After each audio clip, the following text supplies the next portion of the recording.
So, ngayon naman, itatry kong i-repair itong electric fan ni Mother. So, ito naman, ang issue naman dito ay umiikot naman siya, kaya lang, meron kayong maririnig na parang may tumutunog dito sa likod nitong electric fan.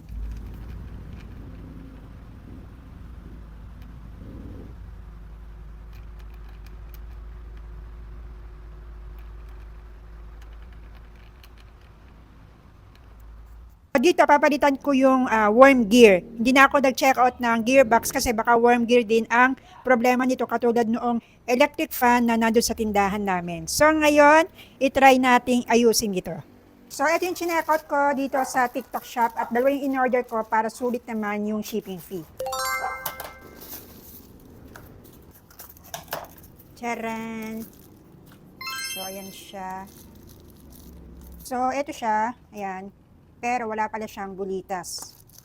So, ganito yan. Ganito siya ikakabit. Yan.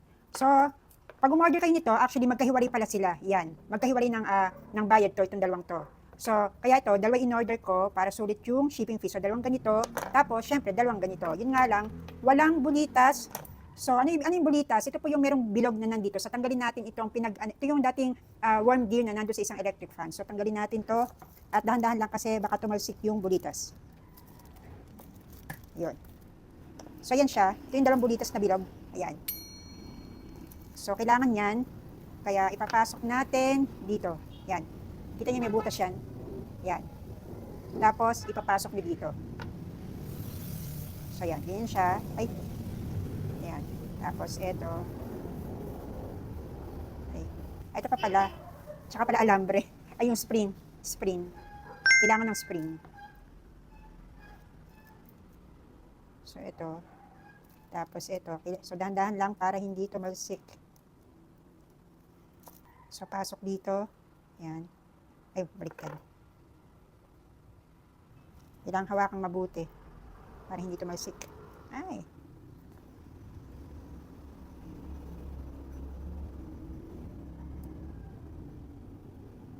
Medyo mahirap pero kailangang kayanin.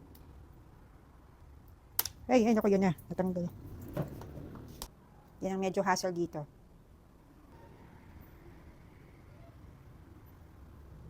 Yun. Nakabit na. So ngayon, baklasin na natin tong electric fan. So ayan, kailangan natin ng flat screw at screwdriver. So, angat natin yan. And next ay, ito, hugutin. Yan, hugot. Tapos dito, meron siyang screw. So, baklasin nyo yan.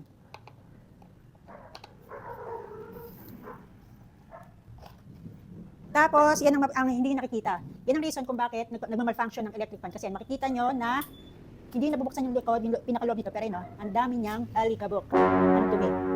See, ayan. Kaya kailangan nating i-brush ito. Tapos, ayan pa, kita nyo. Pwede na magtanim ng kamote. So, ayan, brush. Kasi ang dami niyang alikabok. Medyo malinis na. Yan. So, ito naman, next ay tanggalin natin ito.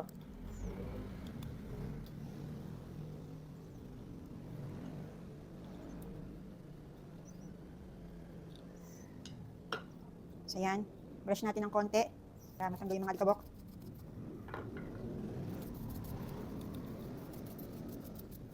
Next ay tanggalin natin ito.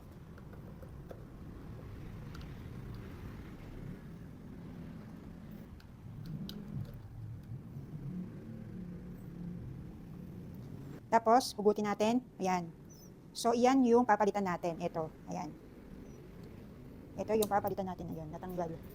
Papalitan natin nito. Ayan. So, sana ay gumana. Kaya, lagyan muna natin ng langis. Actually, dapat grasa. Kaya lang walang grasa. So, langis na lang muna. Ayan siya. Pasok natin. Ayan.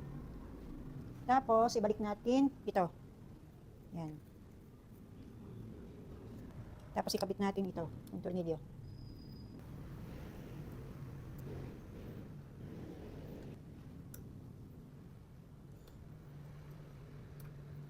And then, lagyan na rin natin ng langis itong likod. So, yan.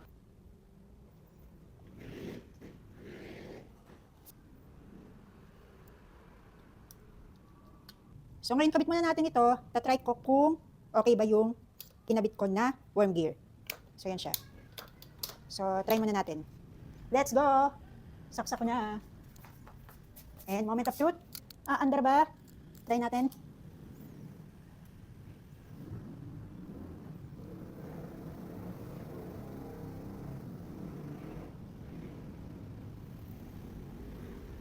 Aha, wala siyang tunog. Yan. Wala siyang tunog.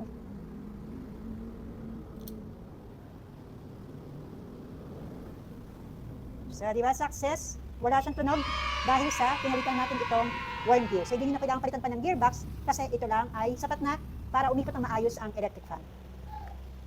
So, perfect. Ayan, tanggalin ulit natin ito para may kabitan natin yung nasa likod.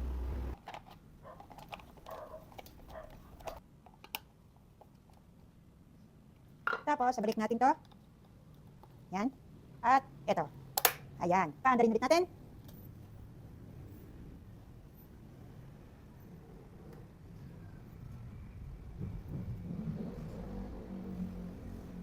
O, di ba? Perfect. Wala nang tunog ang likod.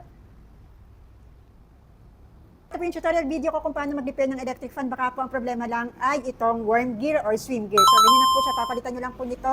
Madali ang magkabit ito. Kahit bababae kayo, kayang-kaya nyo po yan. At ilalagay ko na po dito sa video ko ang yellow basket para po makapag-check out po kayo nitong worm gear or swim gear.